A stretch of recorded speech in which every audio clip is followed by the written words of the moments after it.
If your belly sticks out, even a little, it's not just about weight.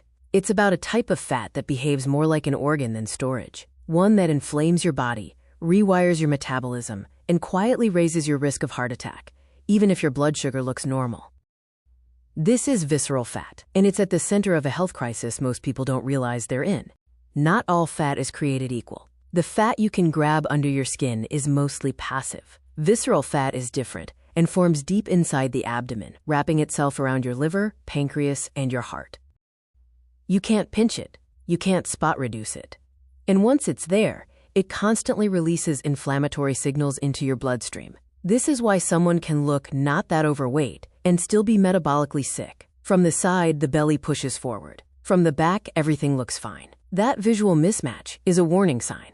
Most people think diabetes starts with high blood sugar. It doesn't. It starts years earlier with chronically high insulin. Every time you eat sugar or refined carbohydrates, glucose enters the bloodstream. Because glucose is toxic at high levels, your body releases insulin to push it into cells. The problem isn't insulin itself. The problem is frequency. When you eat every 2 to 3 hours, especially processed foods, insulin is always up.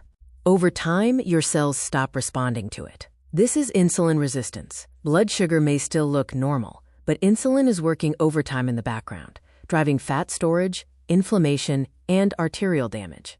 By the time blood sugar finally rises, the damage has already been happening for a decade.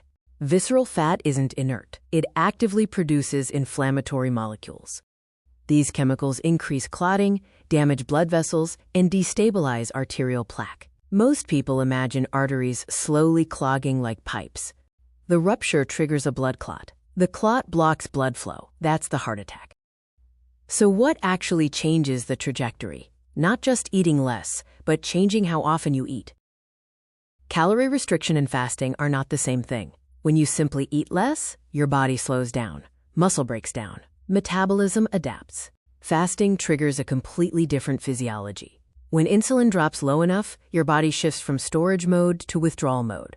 After roughly 12 hours, it begins pulling energy from fat, and the first fat to go is visceral fat. Reducing it lowers inflammation, improves insulin sensitivity, and decreases cardiovascular risk faster than almost anything else. Humans evolved to alternate between feasting and fasting. Modern life erased the fasting part. We now eat from waking until sleep, never letting insulin fall. When fasting returns, repair pathways reactivate. Fat converts into ketones. Stem cells support repair. Growth hormone rises. Autophagy clears damaged cells. This isn't a biohack. It's a biological reset.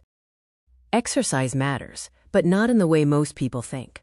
Endless cardio isn't protective if insulin stays high. The most protective pattern combines short aerobic sessions, resistance training, and high-intensity intervals with full recovery. Exercise works best when paired with metabolic flexibility, not constant feeding. Inflammation doesn't come from food alone. A disrupted gut allows bacterial toxins into the bloodstream, overloading the liver and increasing systemic inflammation. The gut, liver, and cardiovascular system are tightly linked. When one breaks down, the others follow. You don't need complex diagnostics to start paying attention. If your belly protrudes forward, even without overall obesity, it's a strong indicator of insulin resistance and visceral fat accumulation. That single visual cue predicts cardiovascular risk better than many routine labs. Visceral fat isn't a cosmetic issue.